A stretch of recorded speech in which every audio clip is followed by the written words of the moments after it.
Hi guys, WhatsApp. उम्मीद करती हूँ आप सब ठीक होंगे। मैं भी खुदा के फजल से ठीक हूँ। अ, जैसा कि हम लोग प्रेजेंटेशन जो है पीपीटी सीख रहे हैं, तो ये हमारा 4th पार्ट है जिसमें हम लोग प्रेजेंटेशन के बारे में सीखेंगे। जैसा कि लास्ट जो थी वो मैंने बताया, अगर आप इससे भी ज़्यादा खूबसूरत और प्यारी प्रेजेंटेशन सीखना चाहते हैं तो मुझे कमेंट करें और लाइक करें, शेयर करें।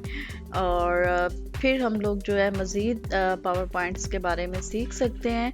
ये उसी वक्त मुमकिन होगा जब आप लोग देखेंगे इसको। कंप्लीट वीडियो अगर देखेंगे तो इससे भी प्यारी जो है पीपीटीज हम लोग जो है शुरू करने वाले हैं सिलसिला उसका प्रेजेंटेशन का। और ये जो है ये बहुत ही खूबसूरत पैटर्न है, इससे भी अच्छे पैटर्न है। और जैसे जैसे अगर आप कमेंट करेंगे तो मेरे लिए इजी हो जाएगा कि कौन सा आप पैटर्न सीखना चाहते हैं। आप किसी ऑर्गेनाइजेशन में काम कर रहे हैं, किसी स्कूल में कर रहे हैं, या आप स्टूडेंट हैं तो सीख सकते हैं, क्योंकि हर जगह जो आजकल प्रेजेंटेशन का दौर है, हर कोई जो है अपनी प्रोफाइल जो है पीपीटी पे ही देना पसंद करता है और मल्टीमीडिया को लाइक किया जाता है। कोई बड़ा शेड्यूल हो या छोटा इंटरव्यू हो, कुछ भी हो, लोग जो है मल्टीमीडिया पसंद करते हैं। और मल्टीमीडिया के लिए पावर पॉइंट का होना बहुत ज़रूरी है। तो नए साल की नई खुशियों में हम लोग शामिल होते हैं और नई नई चीज़ें सीखते चले जाएंगे। इससे पहले कि हम अपनी इस जो कि आपको खूबसूरत सा एक सामने नज़र आ रहा है पैटर्न, इसकी तरफ बढ़े इसको सीखने के लिए, तो सबसे पहले मेरे चैनल को लाइक करें, सब्सक्राइब करें। वो लोग जिन्होंने सब्सक्राइब नहीं किया वो इसको जल्दी से प्रेस करें रेड बटन को और सब्सक्राइब कर लें, लाइक कर लें और हो सके तो शेयर भी कर दें। और इसको एंड तक ज़रूर देखिएगा, क्योंकि अगर आप इसको सीखना चाहते हैं अच्छी पावर पॉइंट को तो एंड तक देखना ज़रूरी है। तो हम लोग जो हैं अपने इस सिलसिला को आगे बढ़ाते हैं और बढ़ाने के लिए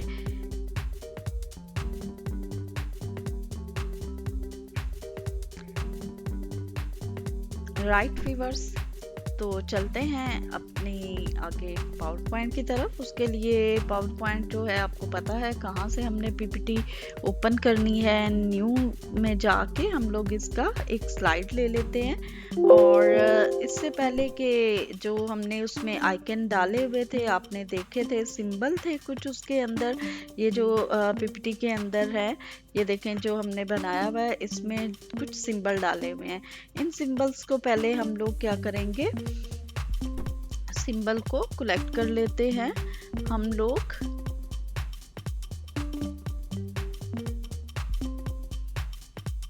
ये देखें सिंबल का ऑप्शन है, इंसर्ट में गए हम लोग और सिंबल को जैसे ऑन किया। सिंबल को करने के लिए हमारे पास जो है पावर पॉइंट का एक स्लॉट होना चाहिए। उसमें जो भी हमें लाइक है सिंबल, इसमें बहुत सारे हैं लेकिन हमने जो है वो कौन सा वाला चूज़ किया है ये आपको नज़र आ रहा होगा। तो उसमें से हम लोग क्या करेंगे, एक एक सिंबल उठाते जाएंगे, उसको सिलेक्ट करेंगे, इंसर्ट करेंगे, ऑटोमेटिक वो हमारी पीपीटी पे आता जाएगा।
जी व्यूअर्स, होप सो आपको ये पसंद आई होगी पीपीटी जो है, ये डिज़ाइन, ये पैटर्न आपको अच्छा लगा होगा। तो आप अगर अच्छा लगा है और आपको पसंद आया है तो अपने फ्रेंड्स के साथ भी शेयर करें और अपने प्रेजेंटेशन में इसको ज़रूर शामिल करें और सीखने के लिए कमेंट करें ताकि न्यू पीपीटी डिज़ाइन जो है मज़ीद आप सीख सकें। मेरी तरफ से आप सबको happy new year and God bless you all. जाते जाते सब्सक्राइब करें, लाइक करें और शेयर करें।